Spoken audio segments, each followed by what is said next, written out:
Greetings, this is Ty Brown, and welcome to the Business of Creativity podcast, where we highlight creativity in business, leadership, management, and entrepreneurship. Our guest today is Urina Harrell. Urina is the CEO at Vox Pop Branding. Greetings, Urina. Thanks for joining us. Hi, Ty. Thanks for having me. Now, this company is roughly 11 years old, right? That's a long time for a small business to start and continue, which I think is very impressive. And you'll correct me if I'm wrong, but what I understand is you offer marketing services and consulting for small businesses and nonprofits, right? That is correct. We've just added SaaS to the equation this year, but yeah, marketing services and consulting to nonprofits and small businesses. Okay, added SaaS, software as a service. Remind me what SaaS stands for. It stands for software as a service. Okay. It's a huge big thing, and I'm really happy to be entering that space now. Okay, well, I'm definitely going to ask you about that. Background, you ran track at Duke, right? Student athlete, which is excellent. Did your graduate work in the United Kingdom. The name of the school is Lapworth University in the United Kingdom. And one of the jobs you had in the past was working as a buyer for Walmart. Now, the reason I have you on is because I want to ask you a couple things. Mm-hmm. You once told me that most problems in business, or maybe small business, are really around some form of communication. 100%. And so I really want to ask you about that. But before I ask you about that, the purpose of Vox Pop Branding. What is the purpose of the organization? You've been around 11 years. I'm sure you have a purpose in terms of why you exist as an organization. Yeah, so Vox Pop actually is short for Vox Populi, which is Latin for voice of the people. So the purpose of Vox Pop Branding is we want to make it more profitable and popular to help people grow their businesses using marketing, but using it with the undertone of positive impact messaging. I think it's really important to do great work, but it's not good enough to me to just, you go and make a ton of money or you make people successful and you did it in horrible ways, right? You manipulated people on the way up. To me, it's just as important how you do something as the way you did it or the fact that you did it. So Vox Pop is all about, let's make these businesses profitable. Let's make these nonprofits more impactful, but let's make sure that the messaging is really focused on on affecting people in a positive way. Okay. So that's a big part of it. So if somebody comes to you and needs your help and they really aren't focused on the positive aspect of doing things with impact or doing things in a positive way, you won't take them on as a client? No, I won't. I've had clients come on and they really didn't understand the vision. They're like, I'm just trying to sell jeans. Why do I have to do this whole positive impact messaging thing? And after a few conversations, we either convert them to seeing that vision or be giving them a chance to try it with us. And if they don't like it, they can find somebody else, or they just decide up front, no. A lot of times I've gotten lucky with converting people to a new way of doing things and them seeing the success and seeing what it looks like to build community in a way that is really conscious of how the end user feels. What they find is they find more loyalty, they find more sales, they find a lot of great things on the other side of that they didn't expect when we first started out with those type of positive impact messaging campaigns.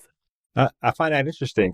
So there's an aspect of that to where adding that caveat became important to you. Where did that tie in when you created the business? That was actually the very beginning. So the entire reason I started Vox Pop, I was actually a sophomore in college when I started it. A lot of people don't know that. I was kind of amongst a lot of people. I was at a university that was pretty large and a lot of, A-type personalities, a lot of overachievers in one pond, trying to swim and figure out what they're doing. All my friends were pre-med or engineers or pre-law. Like they knew exactly what they wanted to do. And I was here, psych major. I loved entrepreneurship, but I was also creative. Like I paint on the side. And I felt like I was wasting this opportunity because I was around all these people who knew what they wanted.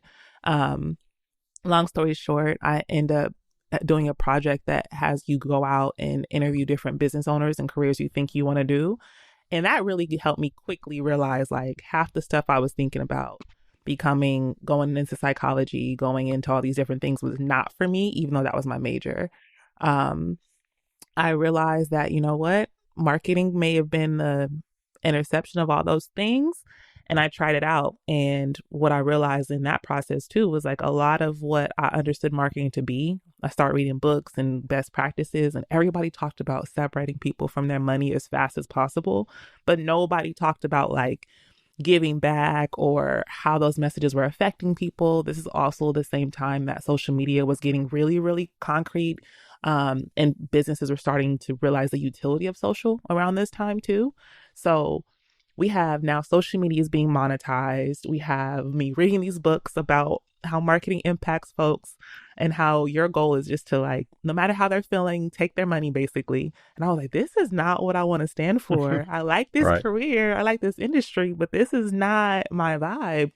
So long story short, I decided I was doing a class by Toni Morrison, or not by Toni Morrison. We were reading books all by Toni Morrison, and she had a quote at the time that said that she began writing in her 40s because she had yet to read the book that she wanted to read. And I was like, you know what? If I can't find a marketing agency that does what I want to do, how I want to do it, then I'll just create one.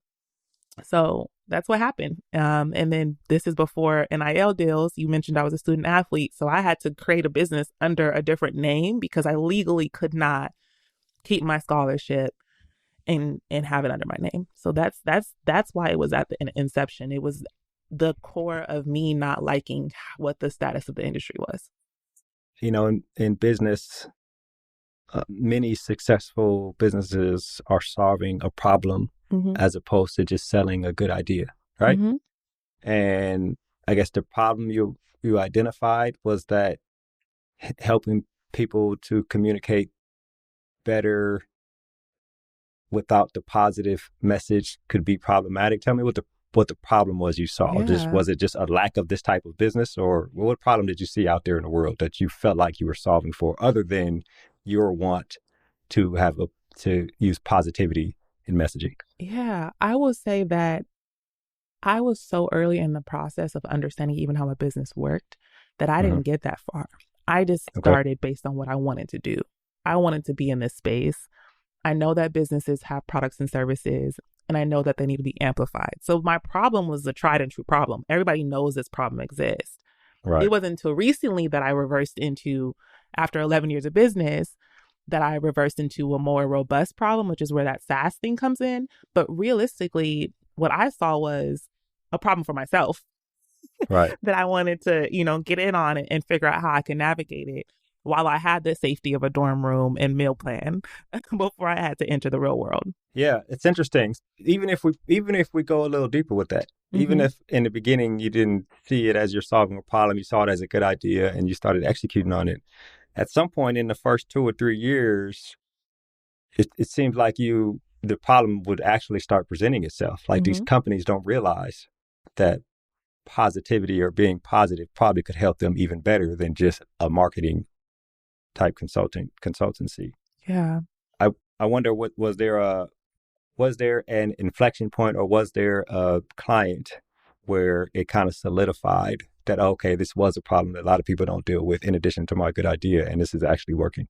Yeah, I think it didn't solidify early. I will say that the problem really stayed on, and people and I'm gonna be honest, people aren't even sold yet on positive impact messaging as a key issue for building community and then it being profitable. Like I'm probably really early on in the stage of trying to educate people that this is even possible, right? Which makes it excellent. Yeah. That's a key thing. They still want to focus on results and ROI, and they don't care how they get it yet, really. So I still have that one struggle. The problem, I think, that I realized was that it was mostly underserved businesses who needed it the most, who were closing the fastest. So I just doubled down on that. And then tried to partner with accelerators and foundations and funds who service those folks en masse so that I can test out my ideas without it being as costly to like individuals. So instead of having 1 or 2 clients that I was, implementing some campaign strategies for, I would partner with the foundation or accelerator and I would be included as part of their problem, or part of their grant, or part of their program. And it was no cost to some of those businesses, but I got to see hundreds or 300s or 400 worth of beta testers and what I'm in trying to do. So I think the problem is still, I see the problem clearly, is that people haven't accepted that it's a problem yet in mass. And it's also a lot of, we are in cancel culture, we're in high political tensions, all these things are coming to play. So people aren't even really ready to accept that this is what needs to happen yet, because they feel like it comes with all these undertones. Because when I say positive impact messaging, they go down a rabbit hole of, oh, you believe all these things? I'm like, no, I just don't want you to go to sleep subconsciously and talk about how many ways you hate yourself after seeing an advertisement for one of my clients. Like Right. that's what I don't want to do. So What's interesting is though, is that people may not know it's a problem, but when they engage you and you identify, hey, this is the way we do things, then with this consultancy, and then they accept that it's a problem, they see positive results, right? So that's kind of excellent, right? So people engage you. You tell them, hey, there are these things, but then there's also this thing, which we specialize in, and it can lead to positive results. They accept it, and it works. I think that's actually pretty brilliant. It is hard to change the entire world or entire thought process of capitalism, of separating people from their money, the entire industry of marketing. That will, it's hard to change that. But when people engage and you explain and they accept it as a problem, it's successful. That's excellent, in my opinion. that's my life's mission. So we have a long journey ahead. Right. Okay, so I mentioned earlier that what you mentioned to me, and I don't know if this is your philosophy or come from somewhere else, but it came from you, so I'm gonna credit you, is that Thank most you. organizations' problems stem from some type of communication issue. Talk to me about that. Expound on that for a little bit. Yeah. So one, communication makes the world go round. And that's not even just an organization. That's a government. That's a nation. That's a down to family, down to relationships. Communication literally is what you target if you want something to change. So for example, it's been used for good and bad in the past. Communication is why we've had some of the worst wars we've ever seen. The same way communication is the same way we've had some of the greatest changes we've ever seen, or movements, right? People start recognizing social justice issues because of what? People start talking about it in mass, or there was a message that was unified and so loud that it had to be heard, and people hooked onto it. What I say, communication is the core of most businesses' problems, because normally it's either one of these things. If you have a business and it has employees, you don't talk to your employees enough to know what the real issues operationally are. Okay.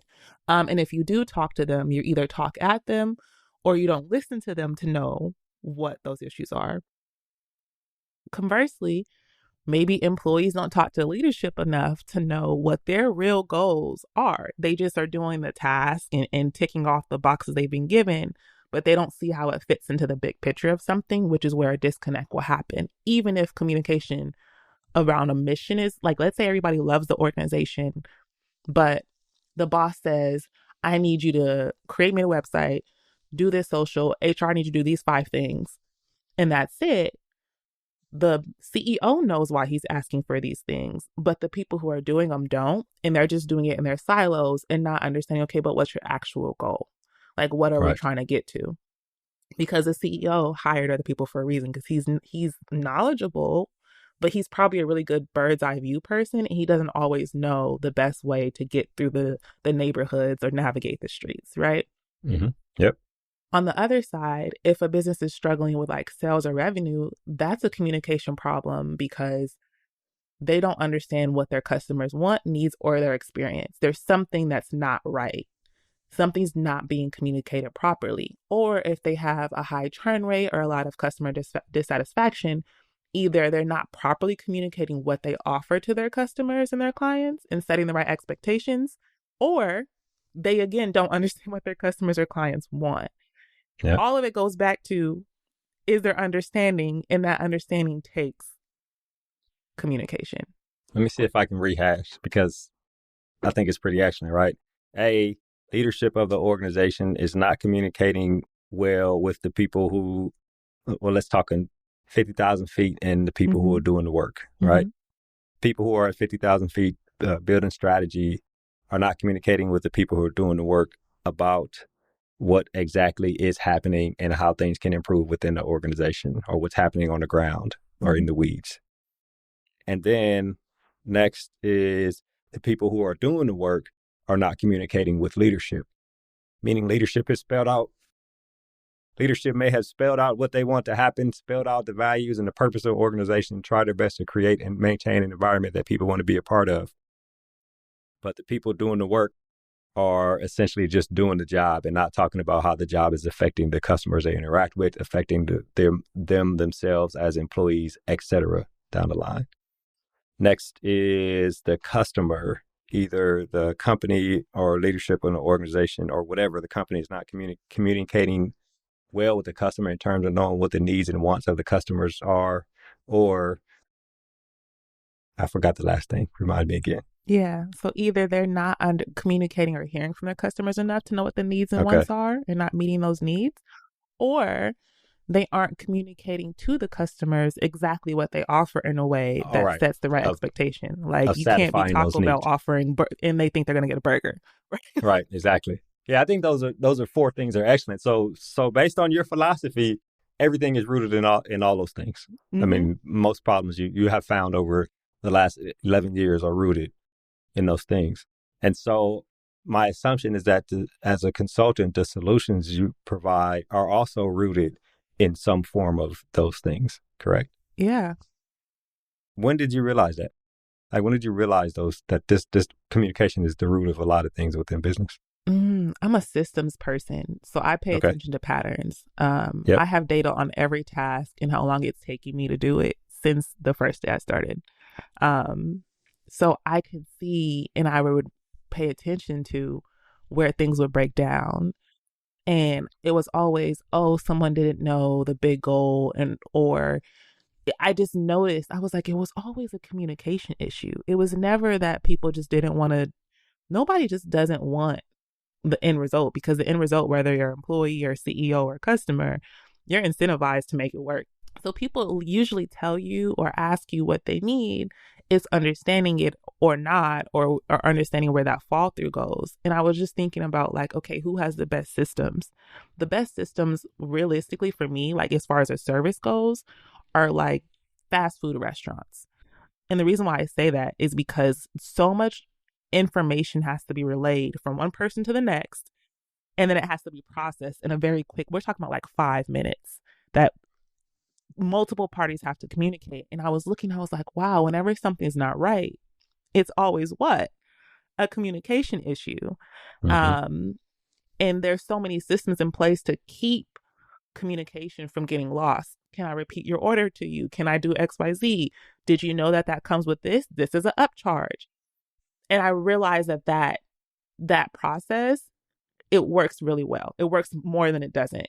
So if you can take something like that, look at this system, look at where communication is breaking down, then it'll apply elsewhere. That's kind of just how I got to it. I was like, whenever I have an issue, it's usually a communication problem.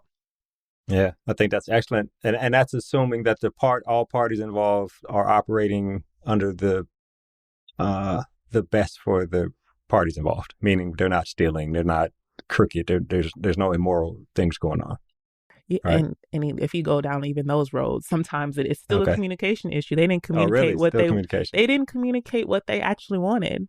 And because of that, there's resentment or whatever in place. And now somebody feels like they have to take, like literally it always comes back to me to the same thing, right? Is you didn't communicate what you wanted. Now your feelings hurt. Now you feel spiteful. And now you feel like you have to take instead of ask. Like if I wanted to steal, I guess I'm still not communicating with you, but I'm doing it on my own. Like if I come in with bad intentions, communication. But it's even like, how did you get to the point where you felt like you had to steal? Like, how did you get to that place? Oh, yeah. I mean, it might be a childhood trauma. Right. But it's funny because when you realize, like, I don't think that people are all inherently bad. I think people are injured and don't know how to navigate. Exactly. I agree with that. People are definitely injured, right? Even this is way tangent, but even every time you see a villain in a cartoon or anything, like this villain or this monster is probably just got expressed projecting trauma on you. That's why they're chasing after you because they're even like Jason, right? Freddy. Everything was just projecting trauma on the people around them from whatever happened when they were younger in their background. It's The crazy. the Joker So, and Harley Quinn are the perfect example of that. Like he turned a right. whole new villain by projecting his trauma into her during the psych sessions. Like Exactly. Yeah, 100%. communication, 100%. literally through talking. Communication. You're right. Exactly. I agree. Which is excellent. Uh, Walmart Mm-hmm. being a buyer, Yeah. which allowed you. And this is me looking at some of your Instagram stories and following you on social media. Allowed you to see how things were presented. Right, in Mm-hmm. a commercial aspect, but then also how companies looked at how they they decided what to present to these customers, right? Mm-hmm. Another communication. All this is still communication. So tell me about Walmart and the impact that had on your process and thoughts on how you do things. Yeah. Walmart I actually applied to initially when I first, got back from my master's, and I was still building my agency, right? I Mm-hmm. was a student, so now I needed to be full time to take care of myself. So I was applying for stuff. They didn't pick me at first. They came back 2 years later after my agency was up and swinging. Um, and I basically had a really hard, long talk with my mom, and I was like, I have this opportunity. I have clients. I have employees. Like, do I take this? And she was like, it's a learning op. Go to the interview. If you get it, yay. If you don't, you met some good contacts. End up landing the interview. I was so relaxed because I didn't really think I was going to get it, to be honest. I was just like, I have a business. I don't really need to be here. All right. Um, Yep. Super chill. Next thing you know, I'm getting an offer and I decide to go ahead and take it. I'm running my agency at the same time. I hired somebody to project manage while I'm kind of full time at Walmart. But before and after, I was right back on my computer. So it was like 80-hour work weeks. Mm-hmm. What I got to see though, as a buyer, and if you don't know what buyers do, I'm going to break it down really quickly because I think that's an Please. important level set. What Yep. Please do. buyers do is every single product you see at a Walmart or Target, any of these stores, there is a person who's in charge of that category to curate what you get to buy in store and online. Some organizations have it separated where there's a different store buyer for what's on the shelf versus what's online because it is a different back end. Like the store, you're limited on space. So now you have to make sure you hit your sales goals, hit your sales numbers with a limited amount of space because it's physical space you're dealing with. Online, you're dealing with website space. So you have a lot more opportunity, you have a lot more flexibility. And depending on if you decide to pull it in owned, meaning the company buys it outright versus the vendor ships it from their warehouse, you have even more flexibility. So it's two different tactics when you're tackling buying. But that's what buyers do. And they're category experts. When I tell you category experts, I mean my category was bike apparel for a while, and then I transitioned to other stuff. But that meant I was in charge of anything that you wore: helmets, knee pads, the elbow pads, all that stuff. Right.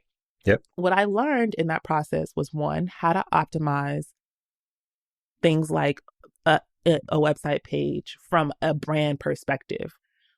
I learned how to negotiate with vendors, how to do things like co-ops. Co-ops are really interesting because, for example, if you're a brand and you want to have a sale for Black Friday, technically Walmart, depending on the relationship, owns that product. So you can't just say, hey, Walmart, drop it down to 40% Oh wow. Yeah.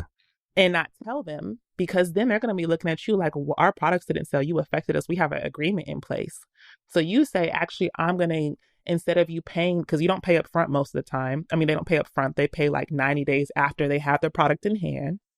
So saying, hey, Walmart, when we send our when you send your purchase order, I'll give you a $5 credit on every helmet with this brand so that it could sell faster and you can drop the price in stores. These are type of things that we would not have known, or I would not have known, if I hadn't sat at the table and been the decision maker. Um, and what I would say for me was that was a huge eye opener. Also, because when you're a buyer, your manager has hard sales numbers for you. And their sales numbers boils up into a department or an aisle in a store. And that goes up to the next level, to the next level, to the next level. And basically, they are on you. They don't care about what buyer did this, what brand did this, or what vendor did that. They want to know every single day, are you on track for hitting that $3 million sales number for the day? So all your buying decisions, yeah, you have decisions you can make. You can say, put this product in stores or not, but your decisions literally have direct financial impact. And if you pick somebody new, you pick a new brand in store new, and they don't perform, the manager doesn't care. They're looking at you like you made that choice. That Right. Yeah. product's not moving. What are you going to do about it? And that's what I learned. And that's some of the stuff I try to kind of communicate to our up and coming brands, because it's a lot more than what people think. Yeah. That's interesting. Very interesting, actually. And tell me how, if you can give this example, give Mm-hmm. me an example of that knowledge to a client in the last 5 or 6 years without giving away secret sauce and how Mm-hmm. you applied that. Last week, Oh, wow. um, Okay. last Tuesday, a woman has started a new line of popsicles. They're vegan popsicles. She is a small Hmm. kid and he always wanted popsicles for breakfast. She's a chef and she wanted to make them healthier. I'm not going to drop the brand name, Right. Okay. but I will say that I spoke with her, she's trying to get into small local markets first because she feels like that's easier. And I tried to communicate to her a few things. I said, one, small local markets can be easier, but they also can be a challenge, because they don't have, like, you're going to spend the same amount of time having these buyer meetings. And now you only have one or two local markets that will hold your product. And you're going to be on the hook for driving as much traffic to their stores as possible so that your product sells out as quickly as possible. It's a lot harder to get somebody to like a Mother's, which is, there's three in Southern California versus a Walmart, which is there's, I don't know, 5,000, right? Okay. Um, and the second thing is, when you do land in like a Walmart or those places, yes, you do need to like make sure your product sells off the shelves, but they have natural high volume foot traffic, or natural high volume um, website traffic, and their names are very notable. So if you post on your socials and you use the amplification of that big brand and say, hey, we're in this, it can work both ways versus saying you're in Mothers on social and let's say Mothers is only in California. I don't want to don't fact check me. I don't think that's the case. I'm not sure. Okay. But people who are seeing your stuff in South Carolina, North Carolina, whatever, can't do anything about that information. So having those real conversations, or her not knowing that she needs to put the pricing of what they buy it at versus what they can sell it at on her, like the recommended store price on her assets. They were like, this is great, but we need a line sheet. She had no idea what that was or what to put on it or what to say. Those are the type of conversations I've been having literally very often, with folks who kind of have those ambitions of scaling up. Yeah. And it still comes back to communication, right? It's almost like you're educating them. This is how you communicate if you want to get into this part of the business, right? Which is excellent.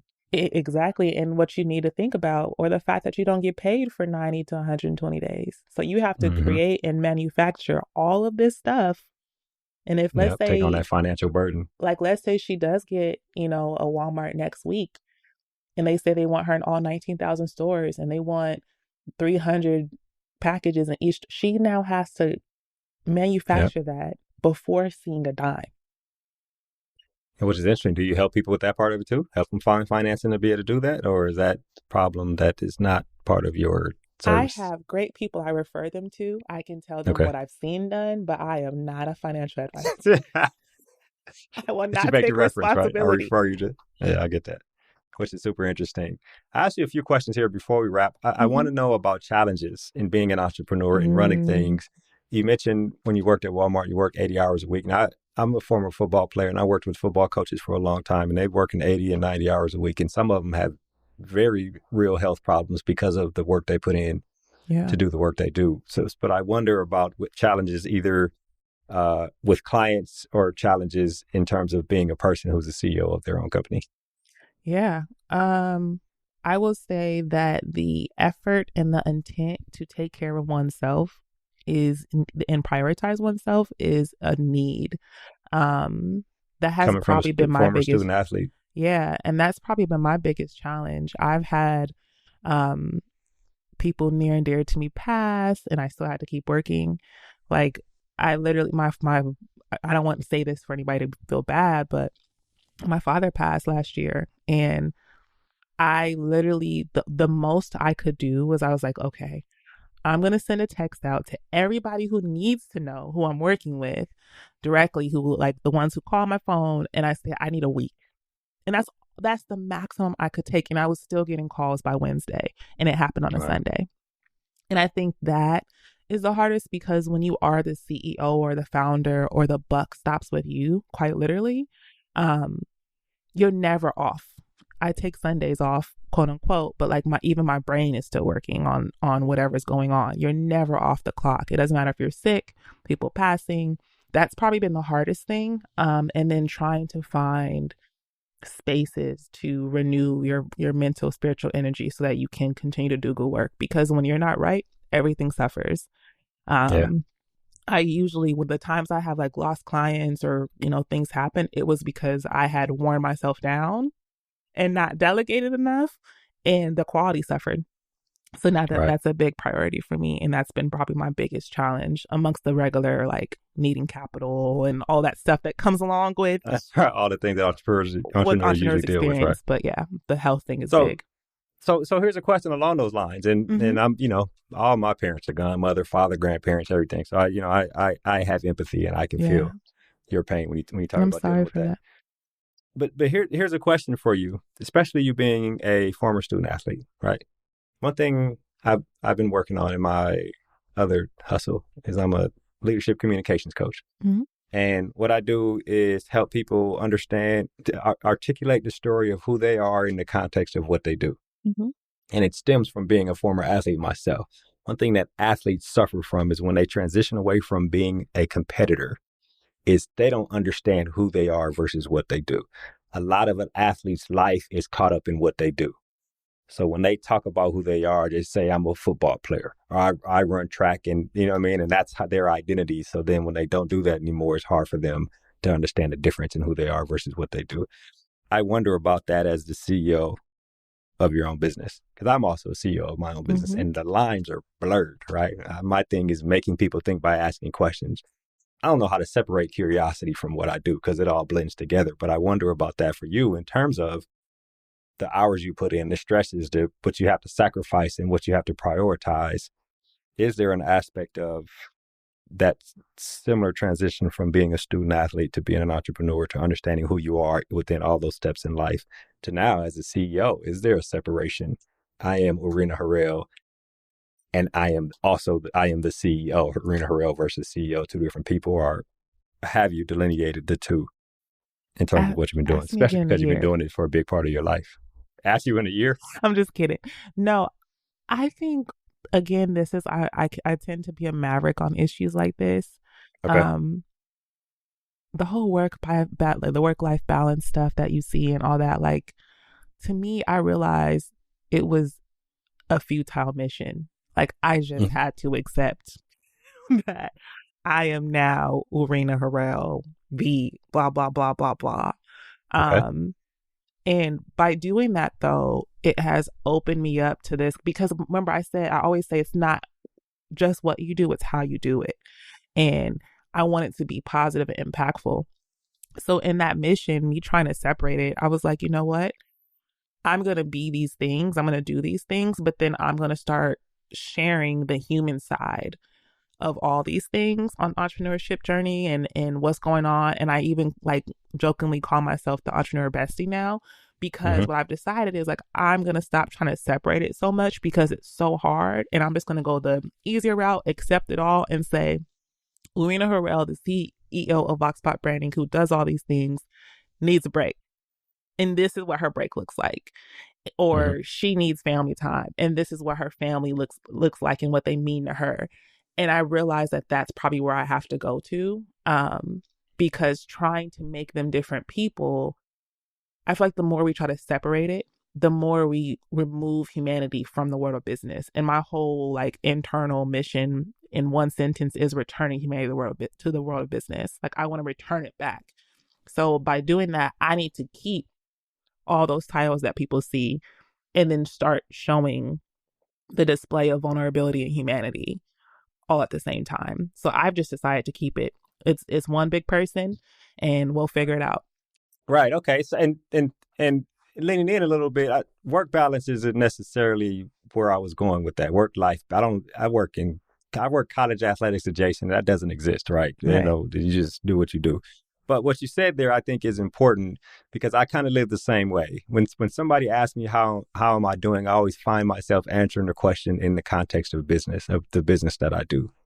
And I think it's because, and I think this is where you're going, you'll correct me if I'm wrong.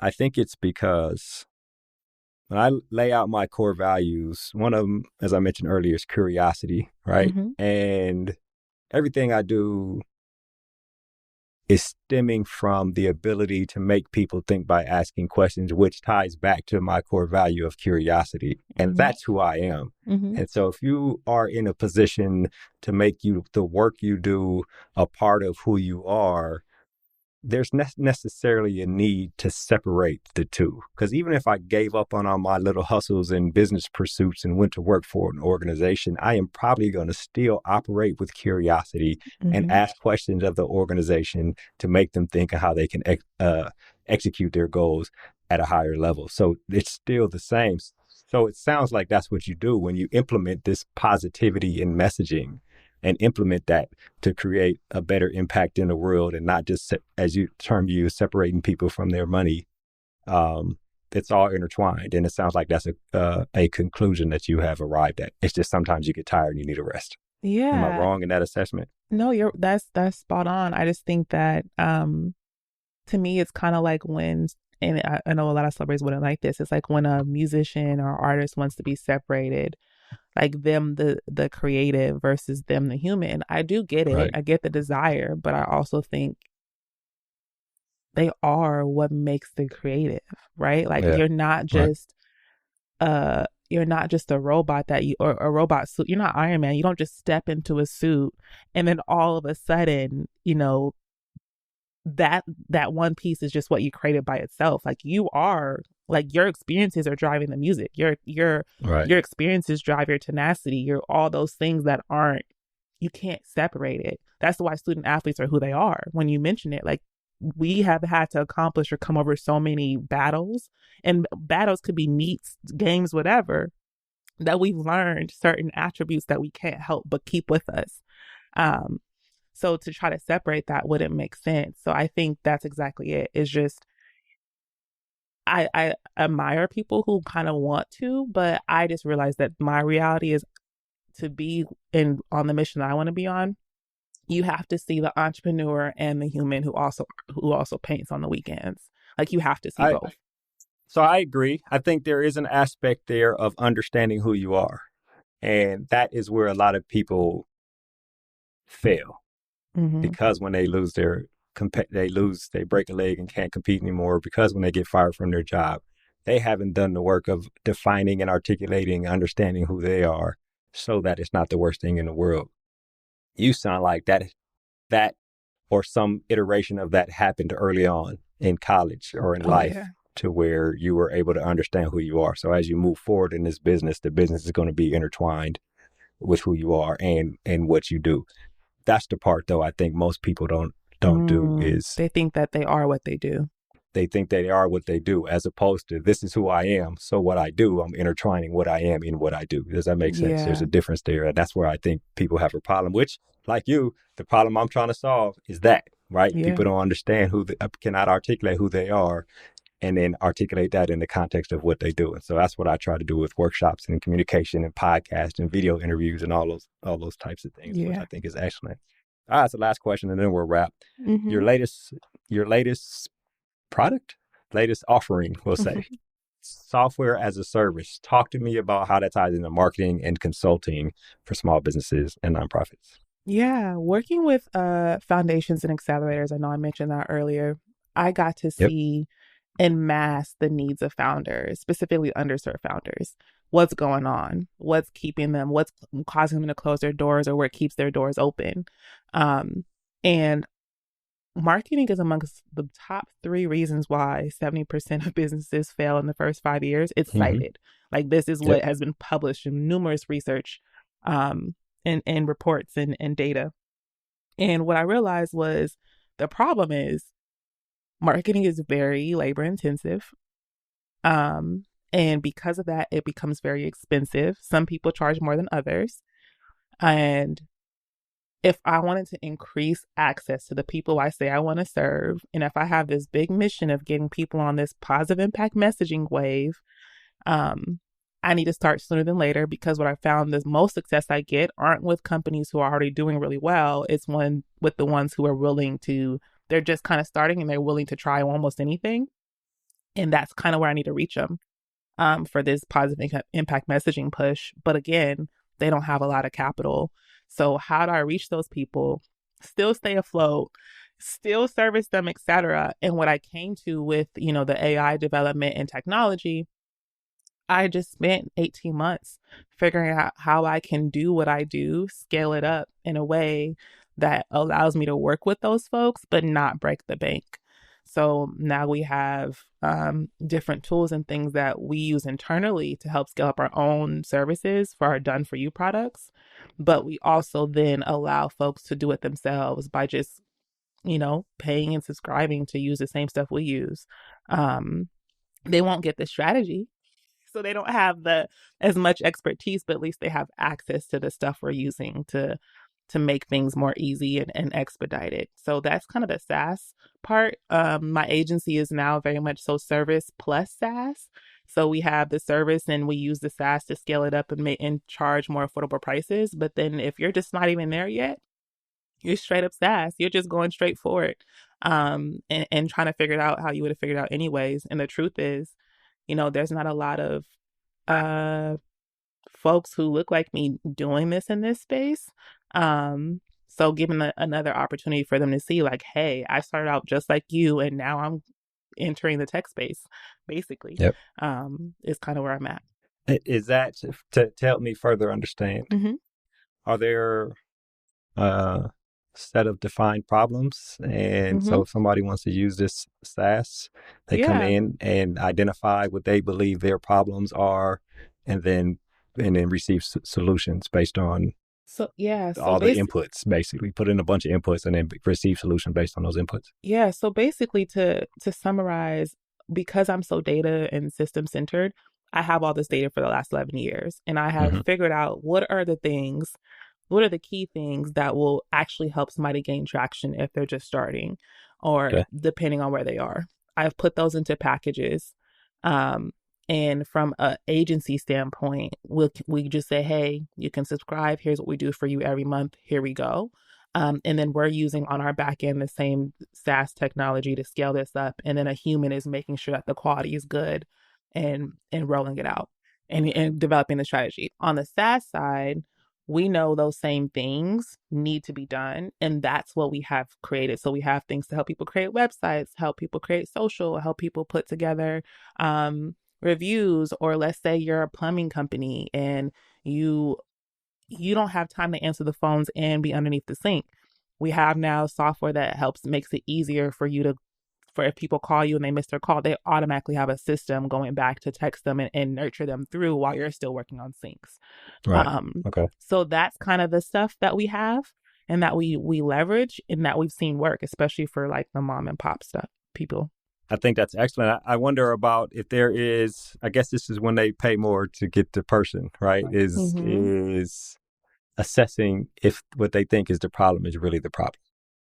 Right. Yeah. So I'm glad you asked that. So the last thing that we kind of added, and this was my afterthought service, to be Hmm. honest, because I thought that too. I was like, well, most of the time people come to us and they don't know exactly what they need, right? People say, I need better socials. And then I sit back and I talk to them about like what their actual goal is. And I'm like, well, no, what you actually need is more like this, because socials isn't going to get you where you want to be if that's your budget, right?